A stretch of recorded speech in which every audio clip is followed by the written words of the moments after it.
Welcome to the Festival of Storytellers.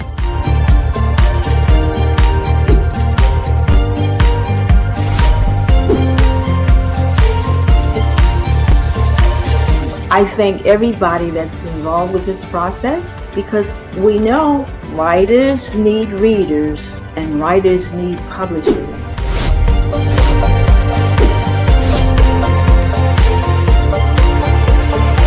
Experience is not about the publisher, it is about us, the authors.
Hello, everyone, and welcome to the Festival of Storytellers, Rebecca Hendricks Mystery Hour. No, wait, strike that. It's not a mystery, but anyway, here I am, and I am the author of this book, Hound Dogged.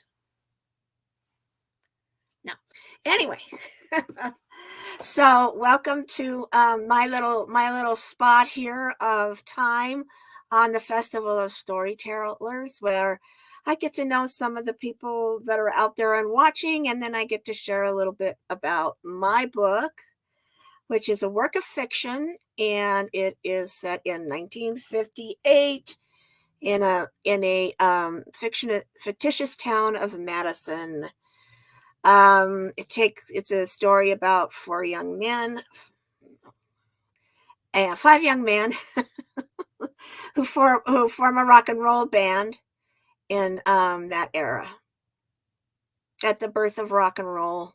Very interesting time in America's history, or in the history of music as a whole, having its roots based in the blues.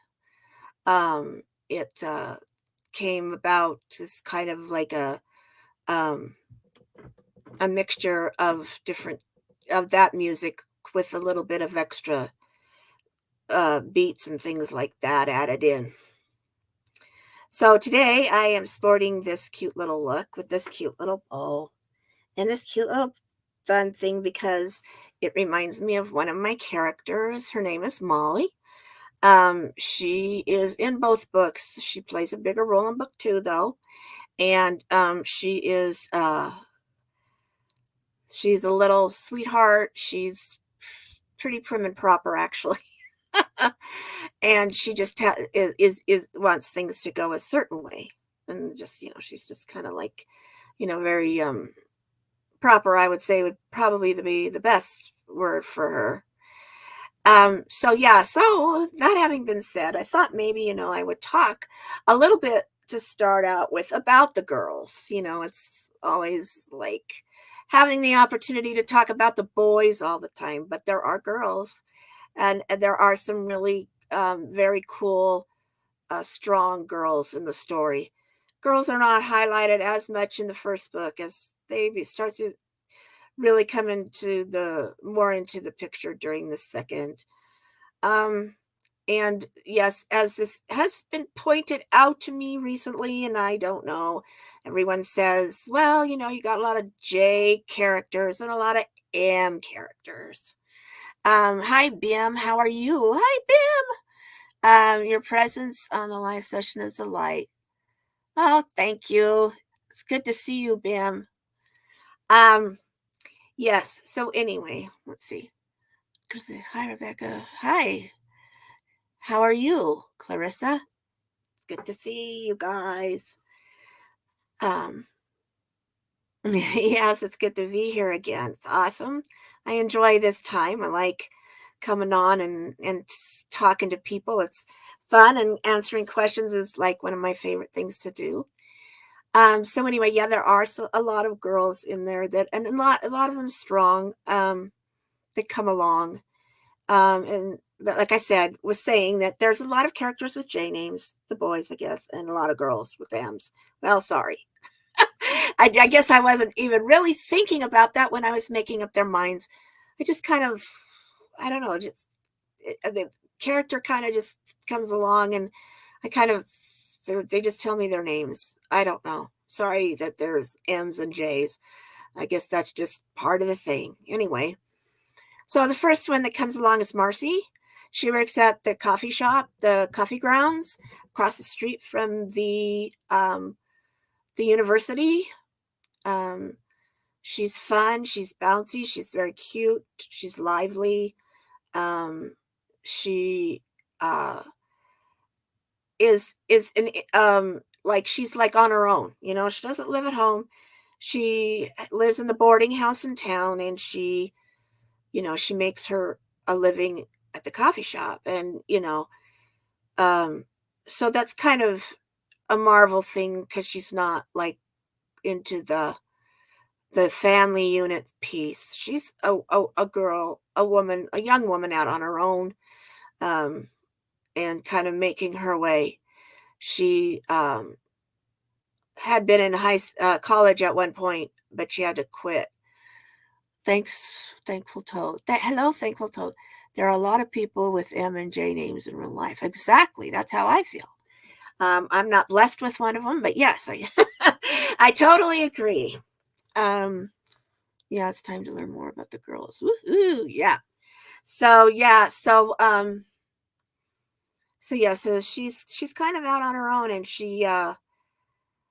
um she's very strong. She's really a strong girl, and it comes more into focus through through the books. She does form a relationship with James, and he's like the straight guy of the group, the clean cut one, the one that's going to college to become an accountant.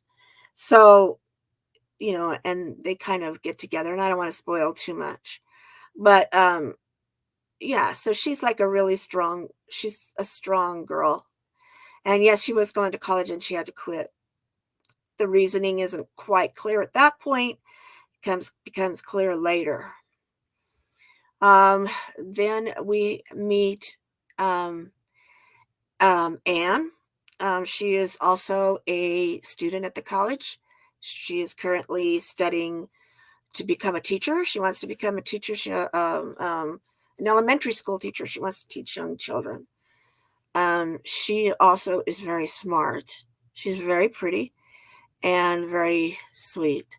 She lives at home with her parents that have a definite idea of what her future looks like, what she's going to do, who she's currently dating someone that they're very high approval of, and he is friends with her father, and her father is helping him with his career. So that adds an extra layer. Hello, Anne. What was your inspiration behind the character of Marcy? Was she like someone you personally know? No, someone you admire. No, no, I don't, I didn't base her on anyone in particular. I just, because I had wrote this story once before, I kind of had an idea about Marcy, because she was in not the first telling of the story, but the second telling, because I wrote it once, and then I attempted to write it again. And Marcy was a character in that book, that second one, and I liked her in that book. She does change a lot into Hound Dog. She changes a lot.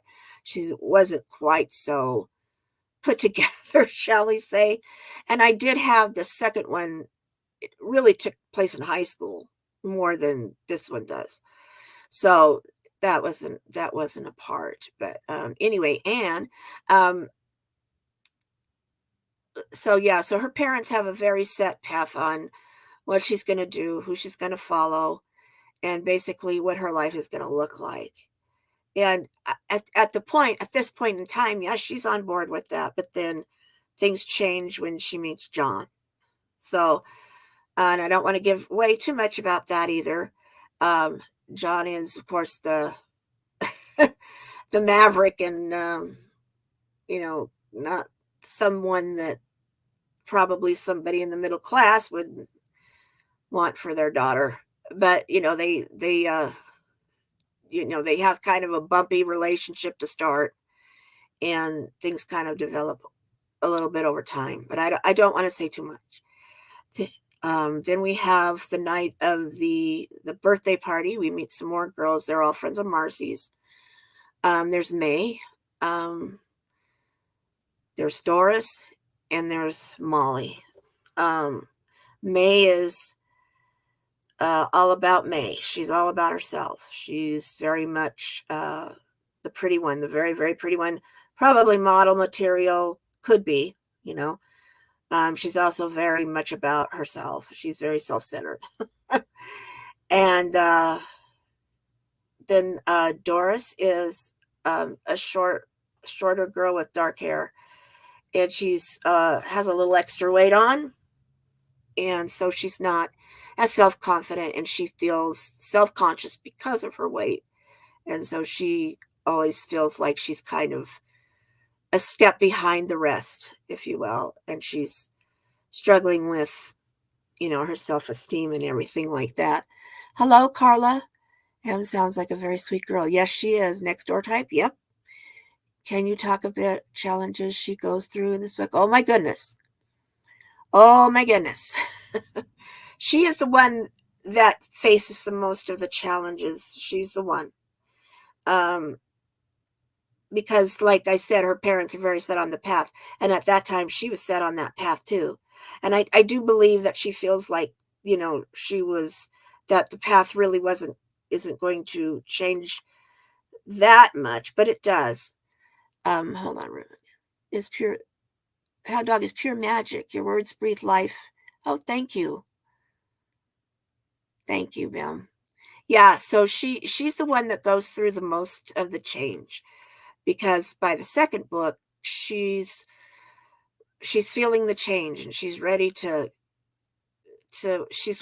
she's wanting to be the leader of her own destiny.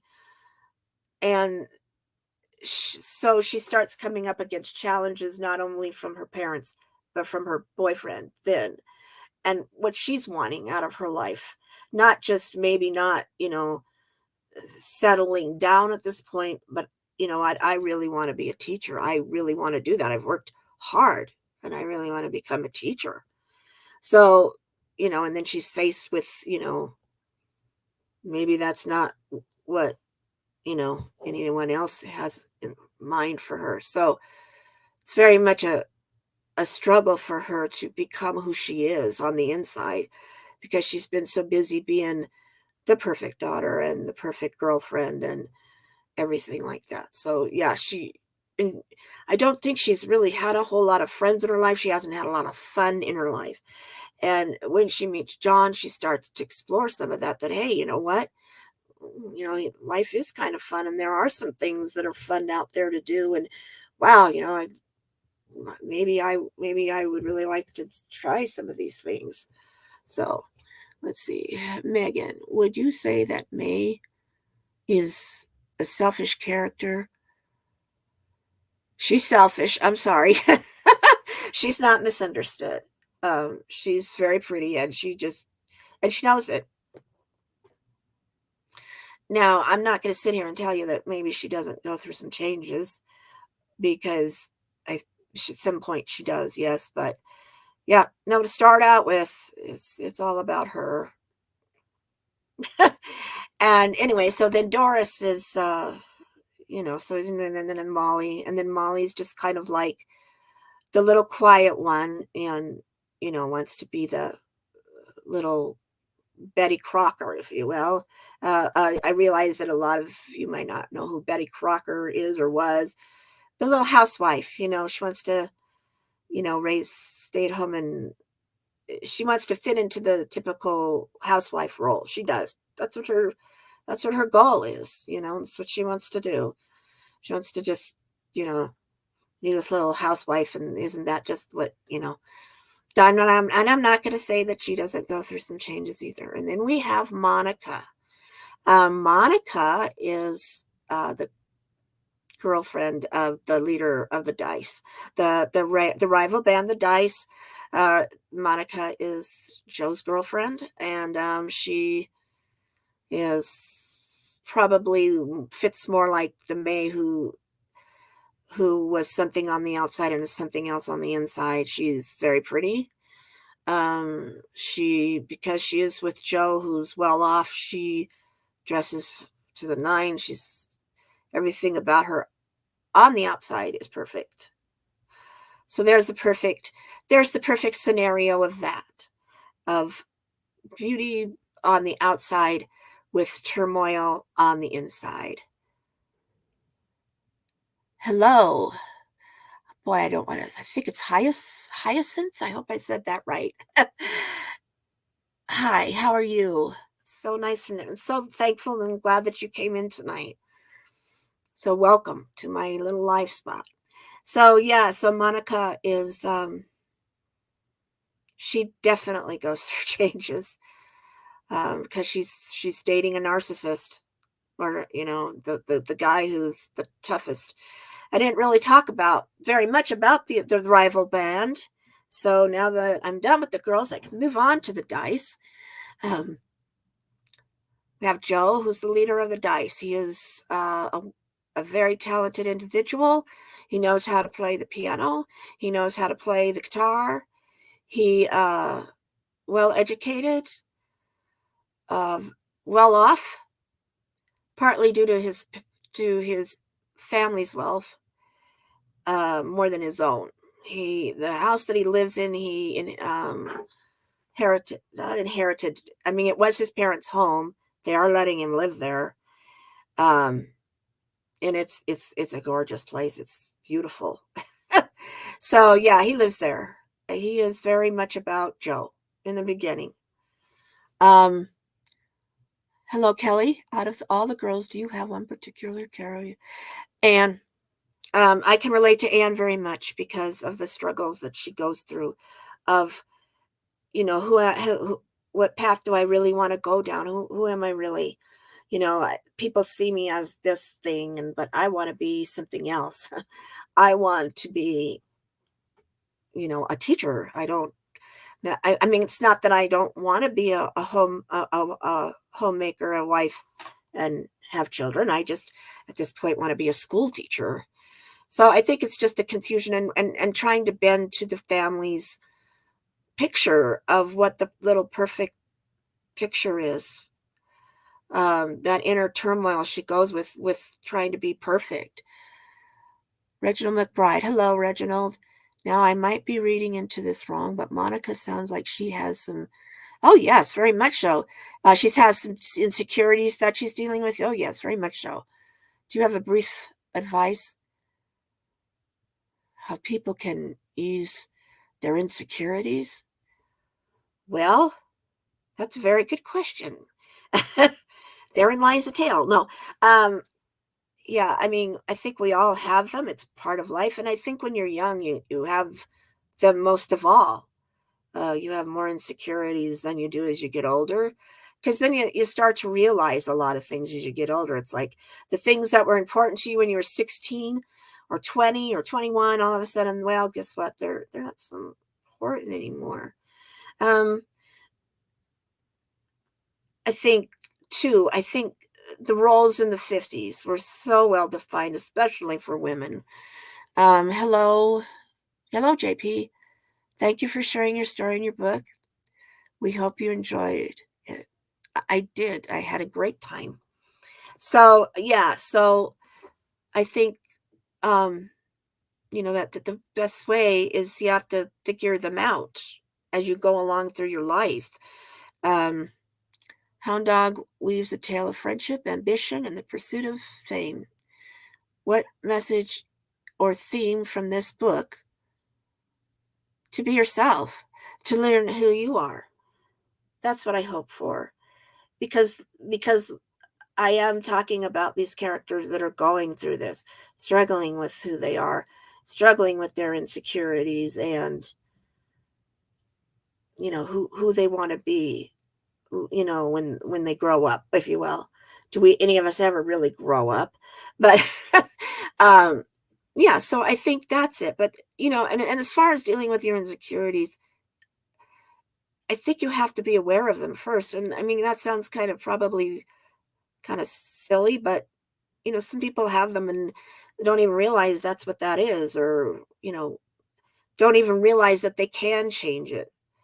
That you have to have that sense of presence to know, and know yourself well enough to know that, wow, this is an insecurity, and where is this coming from, and why am I feeling this, and what can I do to change it? And now all of those things aren't easy. It's not like you can just wave a magic wand and all of a sudden one day you're this person, the next day you're this person. So I think it's all a process. I think that we all have to go through. You just kind of have to find your way in this life, and for some it's easier than others, but it's something that you work through, hopefully. And as you grow older, you start to realize a lot of things. So that's what also make one of the biggest messages I have in this book, is that these group of young people have each other to lean on and to learn from, because they all do have different backgrounds and different come from different places. So each of them brings something to the table that the other ones can learn from. And especially the boys at first, because the first book is more about them. They both stir each other up. You know, I realize that, it's like with Jerry and Stu, for example, they're not as talented guitar players as, James, who's very polished, and John, who's decided, okay, I'm going to work at it now. So he's getting there. So, but it's not like they're beating them up. They're like, what can we do to make and help this easier for you? As a writer, what brings you the most joy in creation? I like the story. I like it because I'm a pantser, and for those of you that don't know what that means, it means that I don't write an outline. I mean, I do have an idea of how the story is going to end. I never start writing a story unless I know how it's going to end, or where I want it to go, at least the direction I want it to go in, or where these characters start and where I want them to end up. And then the story tells itself to me along the way. It sounds kind of strange, but and unfortunately, the only person that I can feel that kind of relates to that is Stephen King. That's how he writes. He's just like, you know what? You just go for it. Yeah. And it'll tell it to yourself along the way. And a lot of people there are other pantsers that do that. And there are other people that are like, I've got to have every little step of the way figured out, because you know what, if you can, and it has happened, you write yourself into a corner, and then you're like, oh, great. Now what do I do? What do I do next? And I'm not going to sit here and tell you that's never happened to me, because it has. And then, yeah, you maybe have to step away from it for a while to figure it out. But it comes to you. Like today, I was just at work, just working, and a wonderful, wonderful idea came to me, and I was so excited for this book I'm working on. Figuring out is never going to be, but we do have people who love us. Yes, it does help a lot. If you have people that's what my message is. Yes, other people bolstering you and standing behind you and holding you up is totally, totally there. And if you have those people, it's even better, those people that can hold you up. And like I was saying, like for Jerry and Stu, having those two there, because when John and Patrick split the band, the original one, both Jerry and Patrick are like, now what do? I don't this was my shot to actually be part of a group. And, now without, that, I'm nowhere. But that's not how it works out. And I don't want to reveal too much. Given the compelling story, can we expect more novels from you in the future? So yes, Hound Dog is book 1 in a series, Carla. So yes, as the next book, as the series progresses, more starts to happen, and the bonds start having to form, and the actual character that is a little bit in the background in the first book comes to the forefront, and the second, in a big way, is the time period. Rock and roll was not popular when it first came out. It was not what the older generation wanted for the youth of generation to be listening to and following. It is. The story only goes from there, and it only gets better, and it only gets more intense, and things start to develop more. As that piece comes into play, that the township of Madison itself comes into play. All of the vibe around that community. It is a small town. So anyway, boy, that really went fast. But I want to thank you all for coming in and all of your comments. If you're looking for a book that's about friendship and growing and facing insecurities on whatever level that may look like for you, this is a good book, and it's about growing. And I think even for adults, there's little bits of lessons in there that we can learn for ourselves. I know that I learn something new from my stories every day. Like I said, today I had an idea from my book, and I'm just so excited. And I mean, I wasn't even thinking about it, and it just kind of came to me. So it's an adventure. It's a journey. Life is a journey. We don't know what's coming. We don't know what's ahead of us. And you just kind of find your way the best way that you know how. And, and yes, you do have a support group behind you. It's your family. It's your friends. And every day we grow as a person. Your diverse exploration to restoring old dolls. Oh, thank you. How do these... For this book, some of that stuff doesn't really resonate with it so much, like the urban exploration and the dolls really, that came after, because I've been writing since I was a young girl. I wrote the first draft of this book when I was 14. So, it was just something that I set aside and pursued other interests, and that I recently came back to probably about 2-3 years ago. So they don't really play on much of this. I do have a story that I would like to write someday. I've thought about writing about a couple of ghost hunters who go out looking for a fabled monster that nobody's ever, that's just a fable at this point. Thank you for your... Yes. Thank you. Thank you, Reginald. So anyway, the name of the book is Hound Dog. My website is www.rebeccahendricks.com. I'm also on Facebook under Facebook Rebecca Hendricks Author. And I am also on Instagram under Rebecca Hendricks Author. So yeah, again, I want to thank you all for coming in, and I encourage you, to just enjoy your journey wherever you're at in your life, and, because life is so short, and just enjoy life while you can, and enjoy the adventure, whatever that looks like for you. Thank you all for coming in. See you next time. Bye.